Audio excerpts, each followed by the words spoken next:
Can we just take a quick moment to appreciate my coffee today?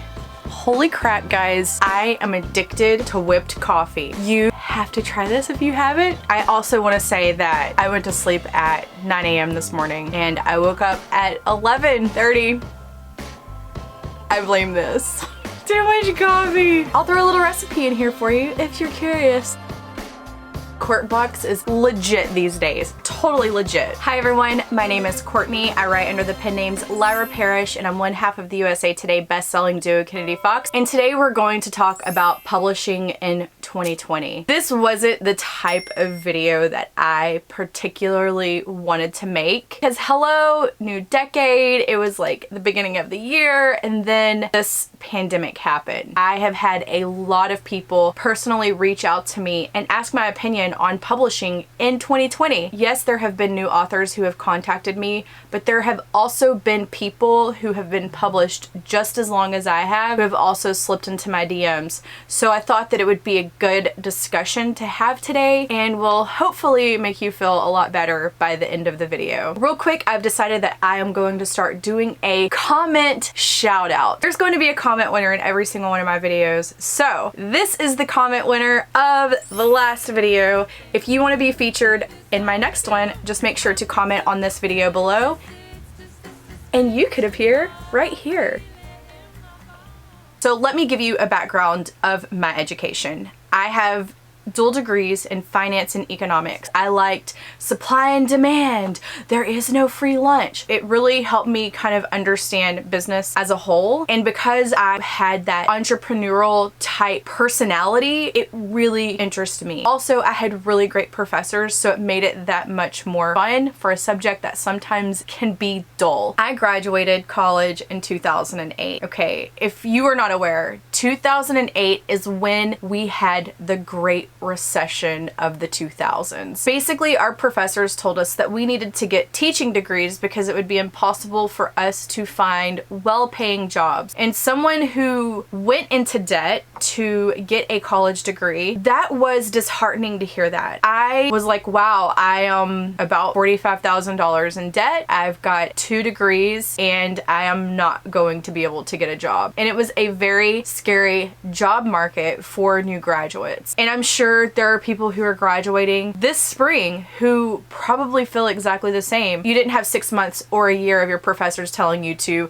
get a teaching degree. You will not be able to find a job. That's what I graduated in. I understand recessions and I understand how they really affect people. A recession is basically a temporary economic decline. People are spending less money. The dictionary has this definition: a period of temporary economic decline during which trade and industrial activity are reduced, generally identified by a fall in GDP in 2 successive quarters. It is no secret that we are going to be in a recession. If you're new here, I recently just quit my job that my professors told me back in 2008 that I would not be able to get. I was hired at a top 10 Fortune 500 company in 2009 and I held that job for a decade. I quit that job and then the same month we go into essentially what will be one of the greatest economic recessions of possibly all time. People are worried about this. I would say that if we sold cars or real estate, 100% we're because during hard times, people are not spending large amounts of money. For example, they're not going to buy that Mercedes. Maybe instead they buy a Hyundai. Families aren't going to their European vacations that they take every summer. Instead, they'll go out and spend money for an expensive dinner and go to the movies. This will be the 3rd recession that I have lived through as a working adult. The first one was after 9/11. We went into a recession. Basically, that tragedy halted a lot of business, especially airfare. People were afraid to fly, afraid to travel, and it was just a very weird time. The next recession was in 2008, and here we are in 2020. I know there's a lot of talk in the media about what this means. There are a lot of authors who are extremely concerned. During recessions, there is what people call the lipstick effect. So it's saying that people replace the extremely expensive items with lower cost items that are higher end. I believe that came from Estee Lauder, and it was after 9/11 happened that lipstick sales increased. And it's proven that during times of recession, people spend more money on cheap thrills, cheap entertainment. For example, alcohol sales during recessions boom. Cigarettes, they're expensive, but people still buy them. Expensive coffee. I know this sounds crazy, but during recessions, places like Starbucks increase in sales because people are not doing their high-end travel or their high-end purchases, but they're okay with going and spending $6 on a cup of expensive coffee. People will go to the movies more. If they have a large family, they'll rent more movies. And then it brings us to books. In the current climate that we are living in, people want the escape. They don't want to think about what's going on in the world every single day. For me, I've had to stop turning on the news because the stories are making me overly emotional because my dad is in a nursing facility right now and I'm not able to see him. And so when I hear those stories, it's more personal for me. I'm really gonna try not to cry. I can't watch it. I can't constantly see the numbers rise. It's too much for me to handle. People are concerned their readers are no longer going to buy books. And in times during recessions, that's when people need your words. That's when people will purchase your books. I know right now things are very hard. A lot of people have been furloughed. A lot of people lost their jobs. A lot of people are unemployed. But I'll tell you that during recessions, people want the escape. They want to watch the movies that are not death, doom, and destruction. They want to read the books that are uplifting and happy, or they want to read books that makes their emotions valid about the way that they feel. And I've had several of my friends say, well, nobody's gonna buy books anymore, so I'm just going to enroll all of my books into Kindle Unlimited because people will not cancel their Kindle Unlimited memberships. If someone doesn't have the money to be able to afford Kindle Unlimited, they will 100% cancel it. It's no different than them buying books. Yes, it is slightly cheaper. I don't think Kindle Unlimited is the answer during this time because the pandemic is worldwide. Everyone out there wants your books, not just Kindle Unlimited readers. I don't think that that is a quick fix. I don't think that that is the answer. And there's a lot of authors who have moved to putting their books into Kindle Unlimited. Some people have told me that they've considered fully canceling releases for the rest of 2020. I understand if you can't finish the books because of things that are personally going on in your life. 100% valid. I understand that. But if you are postponing releases because you're worried that you're not going to sell books, I don't believe that's the correct mindset. As far as Kennedy Fox, we haven't postponed or canceled anything. We added 2 more books to our schedule because we know more people are going to be home.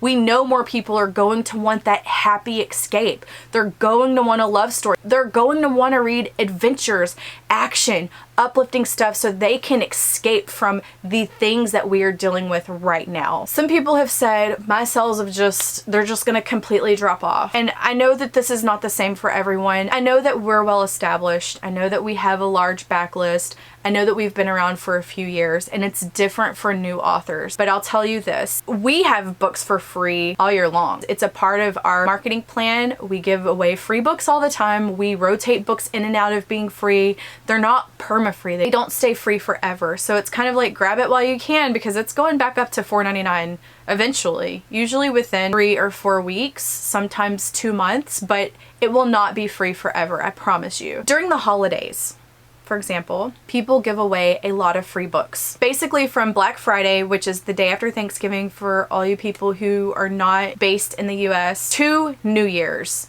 It's about 6 weeks of nothing but freebies and sales in the literary world. Really, there's a lot of competition. It's a known fact. It's just what people do. They want to be generous during the holidays. I was curious, so I went back to our Royalties for the entire year, essentially. Our December royalties was lower than our March royalties. So I feel like, for us at least, that this pandemic is no different than during the holiday season. We still did great during December. It was our lowest month wide, but it was more than our highest Kindle Unlimited month, if that makes sense. I don't feel comfortable giving out dollar amounts just because I've got a writing partner, Brooke, and I don't want to put our business out there without her knowing. People play the comparison game, and I don't want to say, hey guys, we made, mid 7 figures, and people be like, wow, well, I made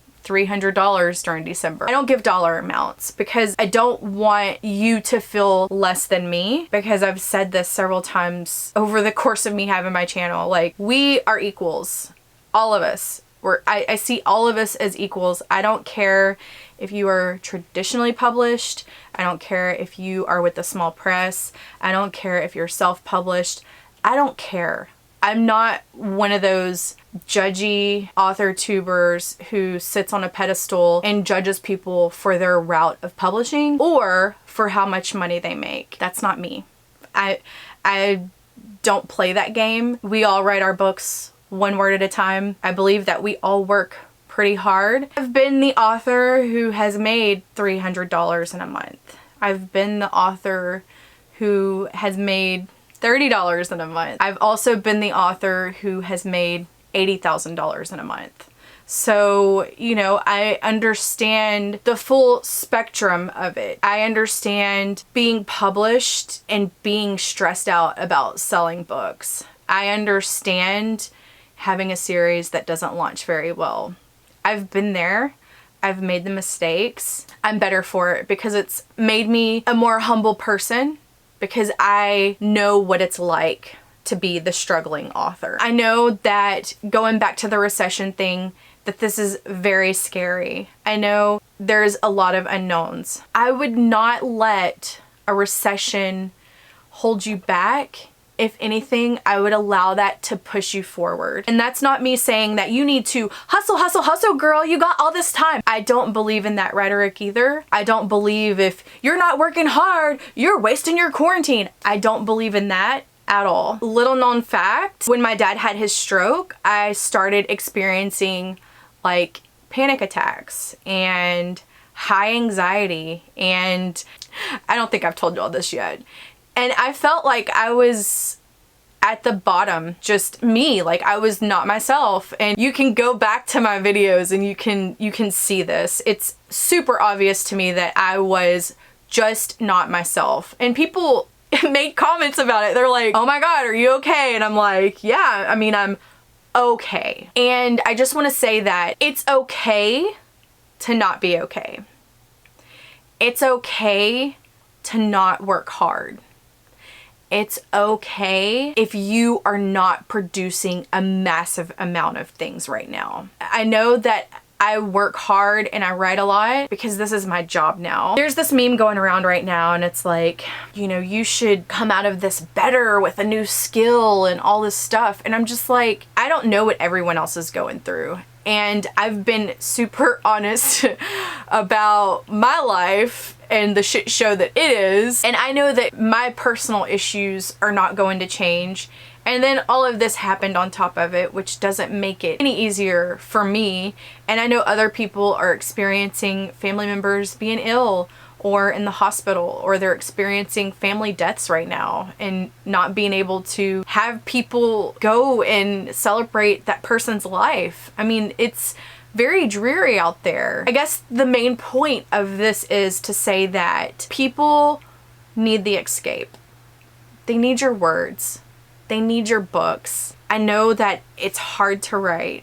I know that it's hard to focus with so much outside distraction. But if you are ready to publish, and if your book is ready, if you've got the full package, something that I talk about a lot, the cover, the blurb, and the book, the insides of that, and you are ready to publish, don't let a recession hold you back. There were plenty of authors who excelled during the recession, especially indies, guys. Like, we don't depend on brick and mortar stores.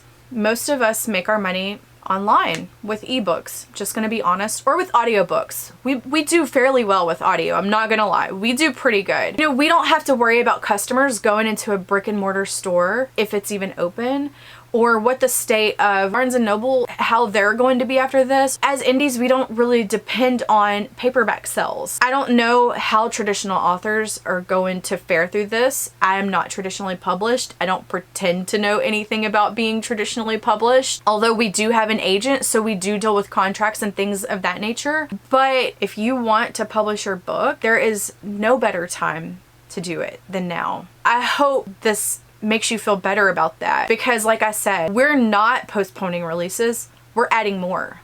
We added 2 more books this year. That will put us at a total of 10 books published in 2020 for Kennedy Fox, which is the most we've ever done. Granted, I did quit my job and so I do have a lot more time, but we're not concerned about a recession. People are online so much right now. People are looking for their next favorite book, and it can totally be yours. That's all I've got today, guys. I hope that you're doing well. I hope that, you know, you're taking care of yourself mentally, physically, emotionally, and that things are going okay for you. I am actually doing really good. I'm doing the best that I can, and that's all I can do. And I take things one day at a time, with my parents, with my new work life, with my literary stuff, going online. Every day that I wake up is a new day, and I don't take that for granted. And there are some days when I don't feel like hustling. There are some days when I've got a migraine. I get migraines seriously like once a week. I'm not kidding. It's like clockwork. But I've got goals. I'm still so grateful that I get to do this every day. I know that I say that a lot, but I genuinely mean it. Like, this job is awesome. I get to go to sleep when I want to. I get to drink copious amounts of coffee. I get to wear leggings instead of pants, although I do quarantine in jeans. I'm just gonna be completely honest. Some days I get to just stay in a bun all day. Other days I get to wake up and fix my hair and put some lipstick on and make a YouTube video, and I'm just so happy that I get to do this. I don't take it for granted whatsoever. Thankful that you're here. Hello to all my new subscribers. I just hit over 3,500 subscribers, and I'm super excited about that, because I'm like, 3,500 people watch this? That is insane. Like, I can't even imagine, like, if I had like 30,000 or 40,000. I can't even fathom that. I can't even fathom 3,500. I appreciate you all so much. I hope that you have an incredible week, you accomplish all your goals, and you write all the words. And I'll see you again in my next video. Bye, guys.